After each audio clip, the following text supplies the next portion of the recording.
Thank you very much, Mr. Chairman. I rise as a representative from a great fishing community, Monterey, California. Many of you may have heard about Monterey because it was the sardine port of the world, the largest sardine port in the world. And it certainly was written about in Steinbeck's famous Cannery Row. We don't catch sardines anymore. They're all gone.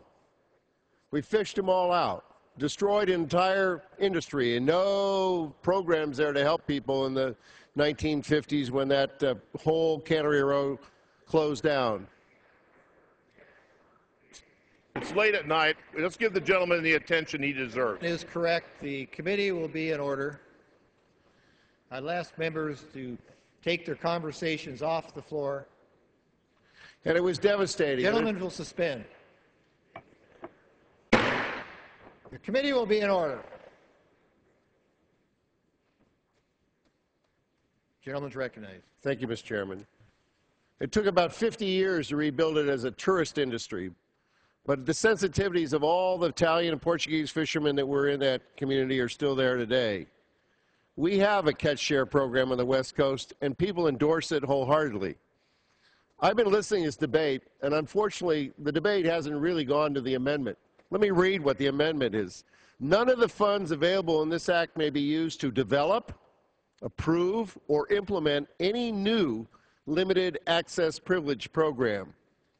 It doesn't say anything about fishermen's votes or catch shares or anything like that.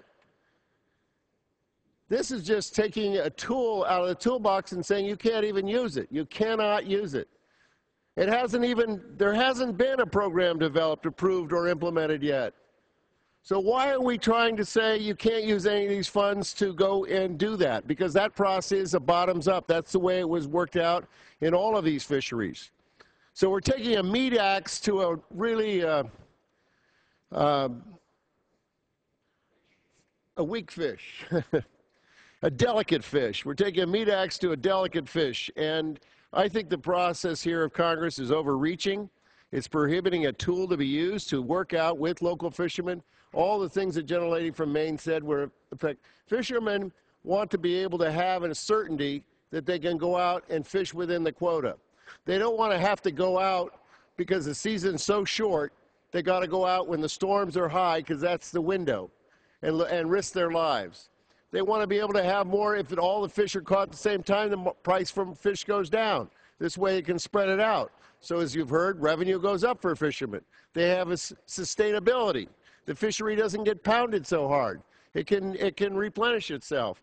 There's all the good things in here that any farmer would tell you are absolutely logical in farming practices. So why wouldn't we want to apply that to farming the sea and to use this amendment to say, before you even think about it, before you even discuss it, we're not going to allow you to even consider it. We're going to take the money away from the administration and prohibit them from doing it.